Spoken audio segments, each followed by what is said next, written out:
I was doing the MLit in creative writing at the University of Glasgow a few years back, and I did it part-time over 2 years, and I found in my second year that I became quite interested in writing poems about war, and it was a very challenging process actually, because various people I think found the poems to be quite dark, and so there was a lot of conversation about, is it too depressing to write poems about war, or how could a white girl from New Jersey living in Scotland have the could I write authentically about war when I hadn't physically been involved in one?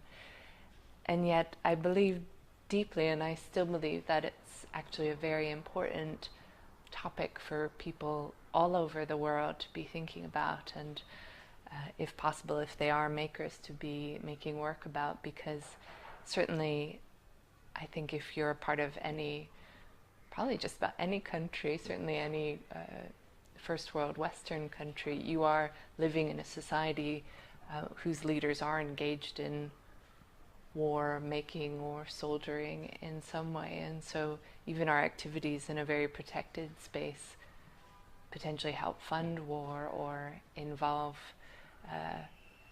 in some way end up being part of wars going on somewhere in the world. So that seemed to me actually a very compassionate opportunity for compassion, for me to be trying to think about what it was like for a soldier involved in war, or what it was like for someone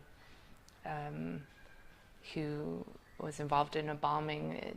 To really think about those things seemed to me like an important activity and kind of educational, and I did a lot of reading and watching of films about war and so on and so forth. And so I think all that is in the poems.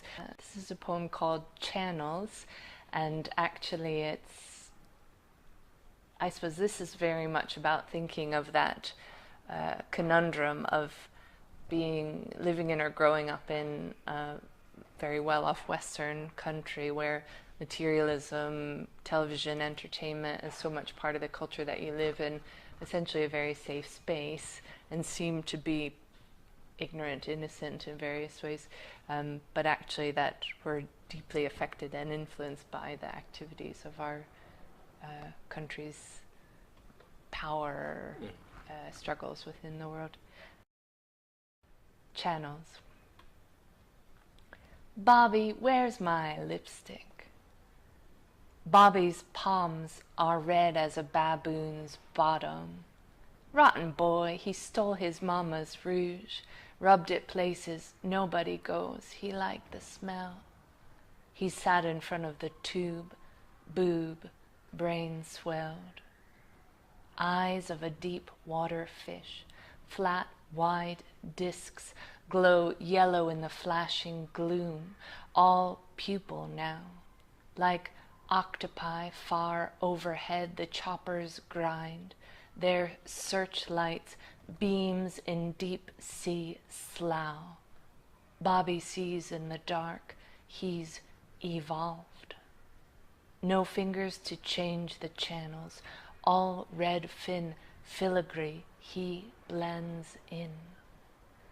Rumble comes from the TV screen, Russian tanks on bones, ballerinas escort heads of state, bears stalk in their wake, dragging traps and leaking gold, snouts held high. They laugh in death's face. Death wields a hammer over babies' heads. Bobby, fully fish now, navigates the river of water and blood, free of monetary worries, love, and the need for oil. The avalanche begins high in the hills. Rocks hit the choppers first. They burst like fireworks in orange sky.